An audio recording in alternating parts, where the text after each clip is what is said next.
नमस्कार जय जगन्नाथ आ गोटे नूतन एवं फ्रेश वीडियो को आपण मानक स्वागत करुच्ची तेरे पिला माने पूर्व वीडियो रे तुम मानक मु कही भाषा क्या कह जाए एवं भाषा शास्त्र कौन भाषा विज्ञान कौन एवं तुम जो रोचे आमर फोनेटिक्स बा ध्वनि विज्ञान कौन ये जो आलोचना तुम मैंने जानी सारी जे भाषा हेउछि मनिषर एक भाव प्रकाशर माध्यम जोंथिरे कि मनिष निजर भाव गुड़ी निर्दिष्ट अर्थ निर्दिष्ट रूप तथा निर्दिष्ट ढंगी परिप्रकाश करें जहाँफल कि तार कौन ना प्रतिपक्षर जो जीवटी रही है सी तार भावटी को बुझीपारि था। तेज आज आम आलोचना करवा ये क्लास रे तुम मानकर भाषार संज्ञा एवं स्वरूप। तेबे पृथ्वी जिते प्राणी अच्छा से मध्यरु केवल मनीष ठारे ही भाषा कहवा बा प्रयोग करिवार क्षमता बा सामर्थ्य रही देखा मिले। तेबे एठारे गोटे प्रश्न पिलामानंकर उठुथबो कि सर जदि मनीषर भाषा को बा मनीषर मुख निश्रुत ध्वनि समूह को बा स्वन को जदि भाषा कहजिबो तेबे सेठी इतर प्राणींकर भाषा को कहीं भाषा कहजिबो नाही। पूर्व आलोचना तुम मानक जणैछि कि सेमानंकर मुखर जो निश्रुत होथबा ध्वनि गुड़िक जहाँकि यादृच्छिक भाव में निश्रुत हुए और निर्दिष्ट अर्थ उपरे ता आरोपित न थाए जहाँफल कि आम तार कौनसी भाव बा अर्थ बुझी पारती नाही बा बुझापी आमको टिके दूर व्यापार हो जाए जो कि आम से ध्वनि गुड़ी को राब काकल बा आमर रड़ी बोली आम कहते किंतु मनीषर गोटे की पॉइंट हूँ मनीषर जो काक बा जो राब बा जो रड़ीटी अच्छी ता निर्दिष्ट अर्थयुक्त रही है बा आम जो ध्वनि गुड़िक कहते बा उच्चारण करुँच तन्मध्य निर्दिष्ट व्याकरणिक अर्थ प्रतिपादित होता है जो कि कौन हुए ना आमर जो भाषा प्रयोग कर क्षमता एवं सामर्थ्यता अधिक मात्रा गुरुत्वारोप करें। एथिपाई मनीष को अन्य इतर प्राणी मानक ठारू पृथक करा जाई ताकू स्वतंत्र बा श्रेष्ठतम स्थान दि जाइछि। वास्तव पक्षे मनीष एक कथा कहुब मनीष बोली से कथा कहि पारुछि एवं एही कथा कहि पारुथिबारु से मनीष एबे तुम माने बुझी पारुथबा आराम से। एथिपाई मनीषर स्थान पशु मानक उपरे और देवता मानक तले बोली कह जाउछि। इतर प्राणी माने निज निज मध्यरे केतक सीमित ध्वनि संकेत बा सूचना माध्यम भाव विनिमय करुथबा देखिबाको मिलिथाय बेले किंतु मनीष आवश्यकता अनुसार निज वाक्यंत्र माध्यम विभिन्न ध्वनि को प्रणालीबद्ध बा श्रृंखलित भावे उच्चारण कर निजर अंतरर भाव बा इच्छा शक्ति को अन्य निकट में प्रकाशक्षम करें। कौन बुझिल ना इतर प्राणी ठारे ध्वनि रही वाक्यंत्र रही सुधा तांको शरीर अनुजाई वाक्यंत्र थिले बट सेठिरे कौन अच्छी ना से तार सठिक प्रकार्य बा सठिक व्यवहार कर सिकी नाहांती जो कि भाषाटी आमर बोधगम्य हुए। मनीषर जो वाक्यंत्र अच्छी वाक्यंत्र प्रत्येकटी अवयव को आम सठिक ढंग से कार्यक्षम करें जो कि आम भाषा गुड़िक निर्दिष्ट अर्थयुक्त होता है। एई दृष्टि भाषा को मनीषर इच्छाकृत सृष्टि बोली कहुए। मनीषर भाषा इच्छाकृत सृष्टि होइथिबारु गोटिए गोटिए निर्दिष्ट गोष्ठी बा जाति मध्यरे गढ़ी उठिथिबा भाषा मध्यरे स्वतंत्र गठन रीति बा विभिन्नता परिलक्षित हेउअछि। गोटे गोटे निर्दिष्ट गोष्ठी बा जाति निज निज सामाजिक विधि व्यवस्था और परिसर मध्य पारस्परिक भावाभिव्यक्ति बा भाव विनिमय साधन स्वरूप भाषाटीए सृष्टि करिथांती। एक निर्दिष्ट गोष्ठी बा जाति अंतर्गत जन समुदाय इच्छा शक्ति भाषाटीए जन्म नहीं थाए एवं समयक्रमे सही जन समुदाय सामूहिक स्वीकृति आधार में ताहा विकास पथरे अग्रसर हुए। एथिपाई भाषा को एक सामाजिक चुक्ति भावे विवेचना करा जाय थाए। निर्दिष्ट जाति बा समाज अंतर्गत अगणित जनसाधारण पारस्परिक संपर्क प्रतिष्ठा निमंते भाषार सहायता लोड़ी थांती बा निर्दिष्ट भाषा माध्यम परस्पर मध्य भाव विनिमय करने को समर्थ होइथांती। सुतरां निर्दिष्ट भाषाटीए गोटे जातिर सामाजिक परिसीमा परिवेष्टिनी और स्वीकृति भित्तिरे जोगाजोगर प्रमुख माध्यम भावे व्यवहृत होता है। एक निर्दिष्ट कालखंड में बसवास कर रहुथबा निर्दिष्ट गोष्ठी बा जाति अंतर्गत प्रत्येकटी व्यक्ति एक निर्दिष्ट भाषा रे भावर आदान प्रदान करने चुक्तिबद्ध होइथिबा कारणरू सही निजस्व भाषा रे कथबार्ता करती परस्पर को बुझीपारती सर्वोपरि निज निजक एक निर्दिष्ट सामाजिक तथा सांस्कृतिक चरणी बा जीवनधारा मध्य बांधि रखि था विभिन्न सामाजिक तथा सांस्कृतिक परिसर में भावाभिव्यक्तिर माध्यम भाव मनुष्य द्वारा सृष्टि करा जाइथिबा भाषागुड़िक मध्य रूपगत भिन्नता परिलक्षित होगा स्वाभाविक। प्रत्येक भाषार गठन पद्धति स्वतंत्र तथा बहु जटिलतार परिपूर्ण। भाषार व्यावहारिक बा प्रायोगिक विधि व्यवस्था गुड़िक सूक्ष्माति सूक्ष्म भाव पर्यवेक्षण बा अनुशीलन करी व्याकरणकार माने निर्दिष्ट व्याकरण ग्रंथ माध्यम बांधि रखा प्रयास करछंती।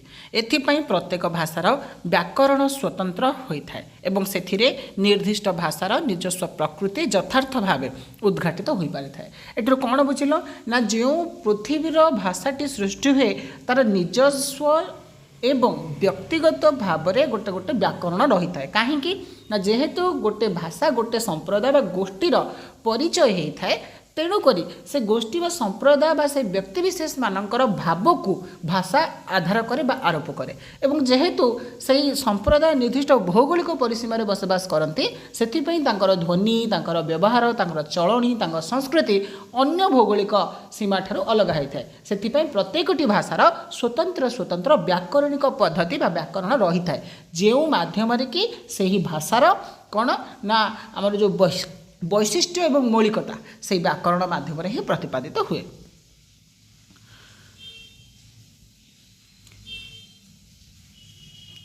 गोटे निर्दिष्ट समाज में बहुकाल व्यापी स्थायी भाव रही आसी लोक विभिन्न उपाय परस्पर मध्य जोगाजोग करिथांती। एही जोगाजोग मुख उच्चारित भाषा माध्यम हो पारे बा लिखित रूप में संभव हो पारे। निर्दिष्ट भाषार उभय कथित और लिखित मानक रूपर सुधासुद्धि निर्धारण पर व्याकरण ग्रंथ प्रणीत होता है। व्याकरण ग्रंथ कौन बणित रही है बुझीपार कि जो भाषा आम मौखिक भाव में उच्चारण करूँ लिखित रूप में लिखिपार्टी से भाषार उभय कथित तथा लिखित रूपर मानक मानकीकरण अर्थात स्टांडार्डाइजेशन है कौटा आम ग्रहण कर मानक रूप सुधासुधी निर्धारणटा आम कौन कहते जो व्याकरण ग्रंथ प्रयोग करते। जोगाजोग प्रतिष्ठार उपरोक्त दुईटी उपाय व्यतीत अन्य एक उपाय भावगत आदान प्रदान संभव हो पारुथिबा देखा जाए। एही माध्यमटी मनुष्यर मुख बा शरीरस्थ विभिन्न अवयव संजात इंगित बा ठार तथा विभिन्न प्रतीकात्मक संकेत द्वारा संपादित होता है जहाँ संपूर्ण भाव उच्चारित ध्वनि रहित। भावाभिव्यक्तिर ए तृतीय उपाय अंतर्गत साधन गुड़िक निम्नलिखित 3 गोटी श्रेणीर अंतर्भुक्त कर दर्शा जाए यथा स्पर्शजनित बा स्पर्शेन्द्रिय ग्राह्य अंधार राति चोर मानक द्वारा हाथ टिपी साहाय्य पारस्परिक मध्य भावगत आदान प्रदान करा जाए। द्वितीय हूँ चक्षुजनित बा दर्शनेन्द्रिय ग्राह्य रेलगाड़ी निमंते सिग्नाल तथा गार्ड द्वारा नील बा लाल रंगर पताका प्रदर्शन वार्तालाप अवकाश मुंड हेले हाँ बा नाही रूपे भावगत अभिव्यक्ति प्रकटन। तृतीय ध्वनिजनित अर्थात श्रवणेन्द्रिय ग्राह्य ठीक अच्छे हाथ ताली तथा सीटी बजाई संकेत प्रदान अर्थात ये तीनोटी माध्यम पिले कौन ना जिते भाषा को आम भावर प्रकाशर जब मुख्य माध्यम नवा तेज निहाती भाव में प्रति जिनसर विकल्प रही है। जब भाषा मुख्य हुए ताले एठी प्रतिमुख्य भाव में ये तीनोटी माध्यम आमर रही कि भाषा जदि आम प्रयोग न करिपरिबा ये तीनोटी स्पर्शेन्द्रिय ग्राह्य दर्शनेन्द्रिय ग्राह्य एवं तुम श्रवणेन्द्रिय ग्राह्य स्पर्शजनित चक्षुजनित और ध्वनिजनित ये तीनोटी माध्यम आम कौन करिपरिबा निज भावगुड़ी को किछिटा मात्रा प्रकाश करिपरिबा। भावाभिव्यक्तिर उपयुक्त समस्त साधन व्यापक अर्थरे भाषा को बुझाउथिले हैं वास्तव पक्ष भाषार सीमा एते व्यापक बा विस्तृत नुहे। यार सीमा केवल कंठचारित सुचिंतित अर्थ उद्दीपक ध्वनि समष्टि पर्यंत परिव्याप्त बोले निर्दिष्ट भाव कहुपर कारण केवल मनुष्य ही निज कंठचारित विभिन्न ध्वनि समवाय निज मनर भाव को अन्य निकटरे सार्थक भाव अभिव्यक्त कराइबारे समर्थ होता है। ए क्षेत्र में पशुपक्षी मानकर ध्वनि और विभिन्न यंत्रचालित जानगुड़िकर दुर्बोध चित्कार प्रभृति केवल संकेत मात्र। ए दृष्टि भाषार सर्वप्रधान लक्षण है यह सर्वत्व भाव बांकमय बा शब्दमय। बुझीपार कि भाषार सर्वप्रधान बा मुख्य लक्षण कौन ना भाषा होउची सर्वोत्तम भाव बांकमय बा शब्दमय ध्वनिमय। विशेषकर यह सार्थक ध्वनि समवाय सृष्ट शब्द द्वारा गठित तेणु अंगभंगी बा संकेत माध्यम भावाभिव्यक्ति भाषा पदवाच्य नुहे। सेहीपरि भाषार अन्यतम लक्षण है जो शब्दगुड़ी को भाषार मुख्य उपादान भाव ग्रहण कराए ताहा संपूर्ण भाव मनुष्यर बाक् जंत्रु उच्चारित। ए दृष्टि ताली मारी बा सीटी बजाई संकेत प्रदान माध्यम भावाभिव्यक्ति घटुले हेँ ताहाको भाषा भावे ग्रहण करा जाए नाही। आउरी मध्य पशुपक्षी कंठ निःसृत ध्वनि बा मनुष्य कंठरे यादृच्छिक बा शृंखलित विशृंखलित भावे उच्चारित हेउथिबा ध्वनि समष्टि को मध्य भाषा कहा जाए नाही। केवल मात्र मनुष्य कंठचारित सुचिंतित अर्थ प्रकाशक ध्वनि समष्टि को भाषा कहा जाए। बुझी पारल ए लाइन मन रखिथिबो कि मनुष्यर कंठचारित सुचिंतित अर्थ प्रकाशक ध्वनि समूह को आमे भाषा बोली कहिथांती। तेबे एबे भाषार परिभाषा जानिबा। ग्रीक भाषा रे भाषा को लोगोस बोली कहा जाए जार अर्थ हेउची चिंता शक्ति और ज्ञान। बुझी पारछ प्रश्न पचरा जीव जदि ग्रीक शब्द रे भाषा को कौन बोली कहा जाए। ग्रीक शब्द रे भाषा को लोगोस बोली कहा जाए जार अर्थ हेउची चिंता शक्ति और ज्ञान सहित संपृक्त बोली ग्रीकर दार्शनिक तथा भाषाविदगण बहु प्राचीन कालर विश्वास कर आसी अछंती। सेहीपरि भाषार इंग्राजी प्रतिशब्द भाव आम लांगुएज शब्दटीर प्रचलन करिथाउ जहाँकि लाटिन शब्द लिंगुआर सृष्टि लाभ करिछि। मन रहिला लांगुएज शब्दटी इंग्राजी प्रतिशब्द कहार ना भाषार।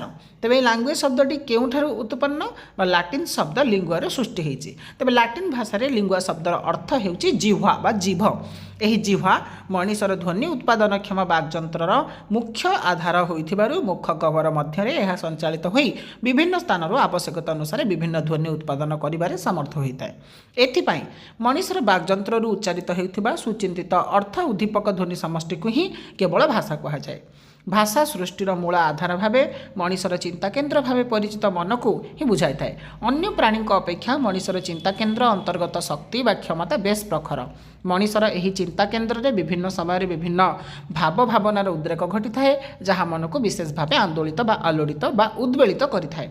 एही भावना सबको अभिव्यक्त बा प्रकाश करिबा पई मनिष व्याकुल हुए फल निज बागयंत्रर सहायता निए।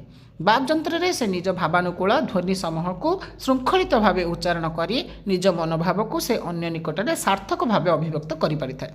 सुतरां भाषार मौलिक अर्थ भाष धातुरे निहित जार अर्थ है कहिबा। मन रहिला भाषा शब्दटी केउं धातुरु निष्पन्न भाष धातुरु निष्पन्न जार अर्थ है कहिबा। एही दृष्टिरु जहाँ बागयंत्र अंतर्गत विभिन्न ध्वनि सहायता कह जाए ताहा हेउची भाषा। बुझी पारल कन्क्लूजन कौन पाइल ना जहाँ बागयंत्र अंतर्गत विभिन्न ध्वनि सहायता उच्चारण करा जाए ताहाको आमे भाषा बोली कहि थांती। जुग जुग धरी भाव अभिव्यक्तिर श्रेष्ठ बा सर्वोत्तम तथा प्रभावशाली माध्यम भावे भाषा व्यवहृत हो आसिथिबारु एवं विभिन्न मनीष गोष्ठी बा जाति अंतर्गत भाषार स्वतंत्र गठन पद्धति परिलक्षित होइथिबारु गोटिए भाषार लोक अन्य गोटिए भाषा आदौ कहिपारे नाही बा बुझिपारे नाही। गोटिए भाषार लोक को अन्य भाषाटीए शिखिबा पई बहु कष्ट स्वीकार करिबाकु पड़िथाए।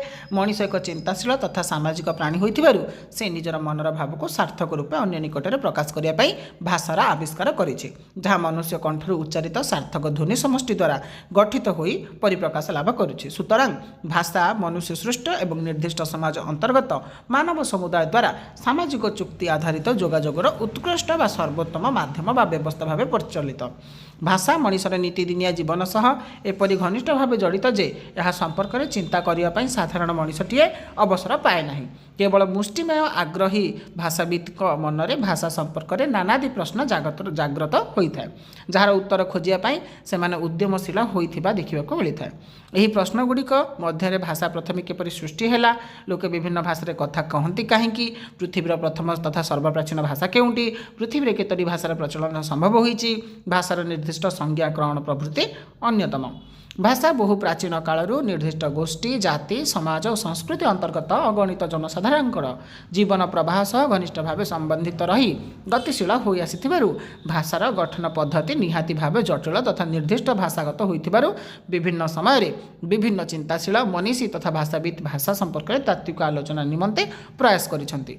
एही अवकाश रे विभिन्न भाषाविद विभिन्न समय निज अनुभूति संजात बा विचार आधारित भाषार विभिन्न संज्ञा प्रदान करिसंती। तेबे भाषाविद मानक द्वारा प्रदत्त होइथिबा संज्ञा गुड़िक विभिन्न भाषा को आंशिक भाव वर्णना करिया केवल समर्थ हो पारिछे। मोटामोटी भाव भाषार एक स्वयं संपूर्ण एवं सर्वसम्मत संज्ञा निर्धारण करने संभवपर नुहे। बुझिपार भाषार निर्दिष्ट भाव में कौन संज्ञा एजावत दि जाई पारि नाही, अर्थात जो संज्ञा गुड़िक मिली ताहा केवल मतवाद है। कारण भाषा परि एक जटिल विषय को संक्षेप में बुझाई कहवा वर्णना करने एक कष्टकर व्यापार। भाषार संज्ञा संपर्क में पाश्चात्य जगत में केतजन विशिष्ट दार्शनिक व भाषाविदर सुचिंतित मतामत गुड़िक मध्य केतोटी दृष्टांत निम्नराय अवतरण करागला।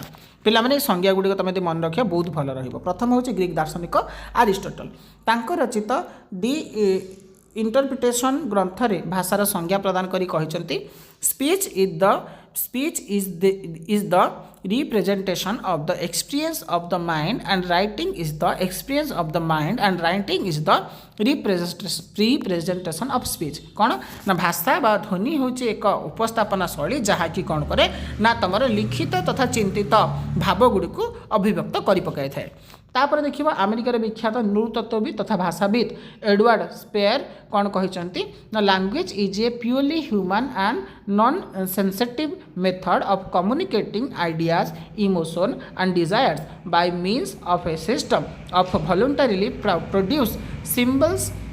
These symbols are in the first instance auditory and they are produced by the so-called organ of speech। बुझिपाल। तृतीय रे अमेरिकार विख्यात भाषा विज्ञानी लियोनार्डो ब्लूमफिल्ड तांका बहुपरिचित भाषा ग्रंथ लैंग्वेज रे भाषार संज्ञा निर्धारण पूर्वक कहिसंती the totality of the utterance that can be made in a speech community is the language of a speech community है। चतुर्थ रे अमेरिकार अन्यतम भाषा विज्ञानी एडगार हावर्ड स्टीवेंट तांका रचित विख्यात भाषा ग्रंथ इंट्रोडक्शन ऑफ लिंग्विस्टिक साइंस रे भाषार संज्ञा निरूपण पूर्वक कौन कहते a language is a system of arbitrary vocal symbols by means of which members of a social group cooperate and interact. 5 रे विख्यात स्विस भाषा विज्ञानी तथा आधुनिक भाषा विज्ञान जनक भाव परिचित फर्डिनांड डी ससुर मतरे language is a system of science A science is any cultural symbols that conveys a meaning. अर्थात भाषा हेउछि एक संकेत बा गोटे चिन्ह जो संकेत बा चिन्ह गोटे संस्कृतिर कौन पारंपरिक प्रतीक भाव में कौन करथाय तार अर्थ को बहन करिथाय। 6 रे विशिष्ट अमेरिकी आधुनिक भाषा विज्ञानी अब्राम नोम चॉम्स्की तांका विख्यात ग्रंथ द लिंग्विस्टिक फिलोलॉजी ग्रंथ रे भाषार संज्ञा प्रदान करी कहिसंती language is a natural object a component of the human mind physically represented in the brain and part of the biological environment of the species. Encyclopaedia Britannica रे भाषा संपर्क रे संज्ञा कौन देखा मिली language is a system of conventional spoken or written symbols by mean of which human beings as members of a social group and participants in its culture communicate। भाषार संज्ञा निरूपण करिया जाए विशिष्ट भाषाविद B Bloch and GL Trager है जे कि प्रख्यात तंकर विख्यात ग्रंथ आउटलाइन्स ऑफ लिंग्विस्टिक एनालिसिस रे स्पष्ट दर्शाई a language is a system of arbitrary vocal symbols by means of which a social group cooperates. अर्थात भाषा विज्ञान विभिन्न जनगोष्ठी द्वारा भिन्न भिन्न रूप में भावगत आदान प्रदान अन्यतम साधन तथा जोगाजोगर सर्वोत्कृष्ट माध्यम भाव कंठचारित सार्थक ध्वनि श्रृंखल कथित तथा व्यवहृत होइथिबारु एहार एक सार्वजनीन संज्ञा संक्षेप निर्धारण करने सहज नुहे। ए दिगरे विभिन्न भाषाविद स्वकीय विचार आधारित भाषा संपर्कित जो निजस्व संज्ञा गुड़ी उपरोक्त सूचना मुताबक प्रदान करिसेंती ताहा भाषार स्वयं संपूर्ण तथा सर्वसम्मत संज्ञा भाव ग्रहणीय होई पारे नाही।